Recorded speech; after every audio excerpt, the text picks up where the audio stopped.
સ્વામી બધું કરતા છે. અને આપણે મહારાજ સ્વામીને આગળ રાખીએ તો પછી આપણે છૂટકો થાય, વાંધો ના આવે. પણ મહારાજ સ્વામી ભગવાનને આગળ રાખવા તો હરિકૃષ્ણ મહારાજ આગળ રાખ્યા એટલે આપણે બધું કામ ચાલે આગળ ને આગળ. અને આ સત્સંગના મૂલ્યો કેવા છે સુંદર. દાસ ભાવ આવે બધા પ્રોબ્લેમ સોલ્વ થઈ જાય. અને મહિમા એક બી અંદર પરસ્પર મહિમા સમજી તો ઘણા પ્રોબ્લેમ સોલ્વ થઈ જાય. અને એક એક લક્ષણ, એક એક ગુણ જે મહિમા અને દાસભાવ અને અરસપરસ પ્રીતિ રાખવાની, મહિમા સમજવાની, આવા બધા મૂલ્યો છે. એટલા સુંદર મૂલ્યો છે, તમને કોઈ પ્રશ્ન રહે નહીં. બહાર તો રહે પ્રશ્ન, બહાર તો તમારે પૈસા ઓછા હોય ના હોય તો એ પ્રશ્ન નડે જ નહીં. આપણે આ બધા મહિમા સમજ્યા હોય અરસપરસ તો એ જે બહારની ઉપાધિ જેવું લાગે છે એ ના રહે. એટલે સત્સંગમાં પગ પડ્યો અને આનંદ થાય. અને જે બધી ખામી રહે છે એ આપણી કચાશ છે. જે મહારાજને આપેલા મૂલ્યો એમાં કોઈ કચાશ નથી. અને આપણે સુખી કરવા માટે જ એક એક મૂલ્ય છે. અક્ષરધામમાં તો તેજનો અંબાર છૂટે. એટલે જ્યાં રાત્રિ ને દિવસ બેમાંથી એક રહે. રાત્રિ કે આ દિવસ બે સાથે આવે નહીં. તો આ સત્સંગમાં જે આપણે આ મહિમા વગેરે જે સમજીએ છીએ એમાં દુઃખ આવે જ નહીં. બહારની પરિસ્થિતિ એ જે ખરેખરો સત્સંગ સમજનારા સત્સંગ એને બહારની ઉપાધિ પણ આ રીતે ટાળી નાખે. અને હંમેશા જેને સત્સંગ થયો, સત્સંગ નામ પડ્યું એ સુખી થઈ જાય. અને જે સુખી નથી થતા અને અંતરમાં કજ્યો રહે, અવરે રાસ્તે ચાલીએ, દાસ ભાવને બદલે બાપ ભાવ રહે તો ક્યાંથી સુખ આવે. અને મહિમા સમજવે, પોતાને મહિમા સમજે અને પોતે માન બધું જોઈએ અને સામાન ના સમજે તો દુઃખનો પાર નહીં. સત્સંગ છે આમ કરીએ તો સુખ, આમ કરીએ તો દુઃખ આવી જાય. અવરે રસ્તે ચાલે આમ મૂલ્યોનું જે મહારાજે આપ્યું છે એ મૂલ્યોને વિપરીતપણે દ્રષ્ટિ કરે અને તો તમે દુઃખી થાય. સત્સંગ આવો સત્સંગ મળ્યો છે જેમાં કોઈ વાતે ખામી નહીં. અને મહારાજ નિષ્કુળાનંદ સ્વામીએ કીર્તનમાં 64 પદીના ત્યાં સુખનો અંબાર, ત્યાં કેવી રીતે આવે. એટલે આવે છે તો આપણી કચાશ છે, સત્સંગનો વાંક નથી. સત્સંગમાં તમે એન્ટ્રી કરી ત્યાંથી સુખ આવે. અને અત્યારે આપણે આગળ વધી રહ્યા છે. એટલે શરૂઆતમાં પણ એવી સમજણ આવી જાય બધું સમાધાન થઈ જાય. અંતર બહાર બધે જ સુખી રહે. એટલે સત્સંગ દિવ્ય સત્સંગ મળ્યો છે એને બરાબર પચાવવા. આપણે જો સત્સંગ બધું જ છે, બધું જ છે.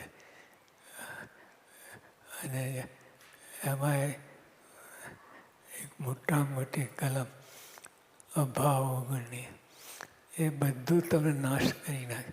બધું તમે ગમે એટલા હાઈ પાવર ઉપર હો પણ તમને રાગ બનાવી દે. એ અભાવ ગુણ એ વાત છે. અને શ્રીજી મહારાજથી લઈને બધા સદગુરુ સંતો અને એકાંતિક ભક્તો પણ આ કોઈએ સમર્થન આપ્યું નથી અભાવ ગુણ લેવા. અને મહારાજ તો કહ્યું કે રોજ પ્રાર્થના કરવી, રોજ પ્રાર્થના કરવી કે અભાવ ગુણમાં પડીએ નહીં. એ તો બધું જ તમે સુખ આવે જ નહીં. તો એ અભાવગુણની મોટી કલમ છે, એ આપણે જીવમાંથી કાઢી નાખવાની છે. અને કદાચ અભાવગુણ લેવાઈ ગયો તો એને પ્રાયશ્ચિત કરવું, નાનું મોટું પ્રાયશ્ચિત પોતાને બધે તો સ્વામી પાસે ક્યાં પહોંચે, પણ આપણા પોતા નાના મોટા પ્રાયશ્ચિત લઈ લેવા. 5 દંડવત કરવા, 20 માળા ફેરવી, એવી રીતે આપણે કરી લે તો સદાય સુખિયા. અને સત્સંગમાં આવે અને દુઃખ માત્ર રહે. અને જે દુઃખ રહે છે એ આપણી કચાશ છે. અને શ્રીજી મહારાજે વાત કરી, પોતે સ્વયં વાત કરી કે જે સંતો ભક્તો બધા દિવ્ય છે અને તેમાં દિવ્ય નિર્દોષ છે. સંતો ભક્તો બધા નિર્દોષ છે અને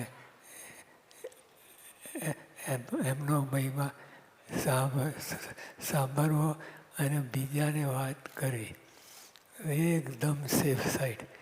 તો કોઈ કાંઈ એક તો મહિમા હોય અને એટલે અટકે નહીં, તેના ગુણગાન ગાવા, બીજાને આગળ વાત કરી. તો ક્યાંથી દુઃખ આવે કે અરસપરસ બધું ઝીરો ઉપર આવીએ અને આપણે આનંદમાં રહીએ. જો સત્સંગ હરિભક્તો સંતો મહારાજના વખતથી લઈને આજ સુધી જેટલા એકાંતિક ભક્તો થયા છે એ એમનું સુખ મહારાજ સ્વામી જેવું જ. તો આપણે સત્સંગ કરવામાં ઢીલ ના કરે. સત્સંગમાં આપણે તમે સત્સંગ જીવમાં સત્સંગ, બહાર સત્સંગ, બધે સત્સંગની છોરો ઓળે તો આપણે એવા સુખી થઈએ, એવા સુખી. મહારાજ પોતે જ આ બધા ગુણો લાવવાથી મહારાજ ખૂબ રાજી થાય. અને આપણે અવગુણ મહારાજ કે સંતો હરિભક્તો બધા નિર્દોષ છે. અને એટલું જ આપણે ગુણગાન ગાવા, હરિભક્તોના ગુણગાન ગાવા. તો મોટો ખંભાથી તારું વાગી ગયો અને પછી આ સુખ બહાર જાય જ નહીં, અંદર રહે.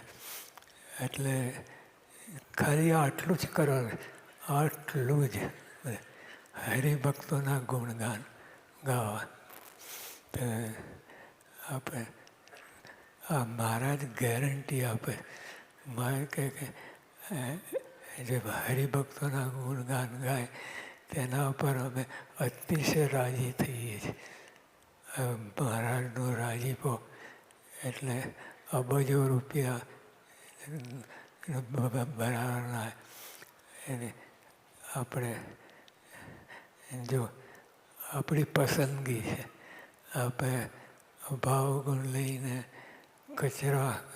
કચરો ડોળાય, અથવા તો ભાવગુણનો ત્યાગ કરીને મહારાજને જે આપણને સુખી કરવા માટે થયા છે, પડે પડે સુખી રહ્યો હતો એવી ગોઠવણી કરી.